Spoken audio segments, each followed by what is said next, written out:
Hey, how's it going? So a lot of people have asked me how to get rid of the loose hair on the surface of a dread like this. Alright, so I'm going to show you how to do that with a Dreadhead lock sculptor, which is basically a crochet hook that's made just for dreadlocks. The techniques that I'm going to show you with the lock sculptor are guaranteed not to damage or break the hair at all. They're safe techniques, and I've been using them for over a year on my own dreads now. That said, if you don't follow the instructions, it is possible to hurt your dreads even with the lock sculptor. It's always important to follow the instructions. So anyway, what we're going to do is slide it into the dread like this, alright, and we're going to grab the loose hair between the hook, right there at the tip, and our thumb, okay? And then we're going to slide it into the dread like that.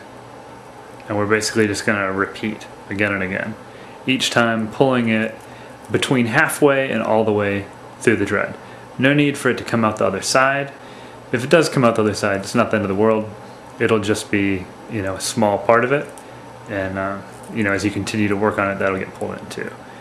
Basically, you can see the basic technique like this is really simple, and that's good because it can be done pretty fast when you get comfortable with it. What you'll want to do when you're actually doing it though is use 2 more fingers here along with your thumb, and that makes a little pocket right there between the 3, and that's exactly where the tool will go, in there like so, okay? And that acts as a guide and allows you to be really precise with the lock sculpting as you go, okay? So this is what it looks like when you're doing it. You basically hold it pinched like that, and you push it in and slide it to the center, and you just keep pulling it in like that, and then you'll start to spin the dread. As you get that part done, where you know it feels like it's nice and smooth, you'll spin the dread, and that way you can kind of work all angles. Now while you're spinning the dread, you want to keep a little bit of tension on it too, like squeezing inward tension, and that basically, the tighter you can keep it while you're lock sculpting, the faster the dread will get tight and the more compressed it will get, because what you're doing is basically tying it together with its own hair while it's in that compressed state, and that causes it to end up nice and tight. It's kind of like if you took a string and you wrap it lightly around your finger, like around and around and around, you just keep going.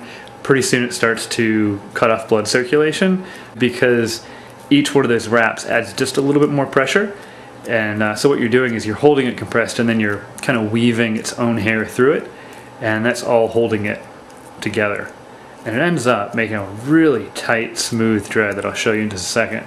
Another thing that you can do while you're working is finger roll. To stop, finger roll it for a second like that, and then come back in, and that helps push some of the shorter ends that are right at the surface, helps those go into the dread, and you know, make for a neater looking dread.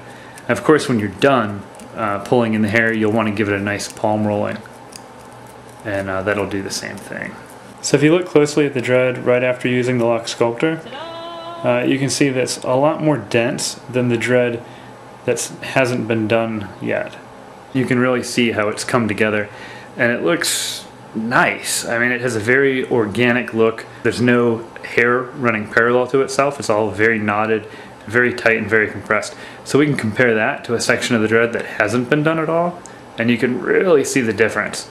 It's totally dramatic, and I don't know, it's a fantastic tool. And of course, you can go in and grab like every hair, you know, like really pay attention to what you're doing, and you can make a perfectly smooth dread.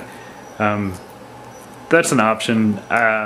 Most people aren't too worried about perfectly smooth. Most people just want to clean up some, you know, loose hair on the surface of the dread. And then there's other people that are like totally digging this look, you know? And if that's you, then do not use this tool, because it's guaranteed to make your dreads look a whole lot neater and cleaner, and it's guaranteed to do it without hurting them. Alright? So there you go. That's how you take care of loose hair on the surface of your dread with a lock sculptor.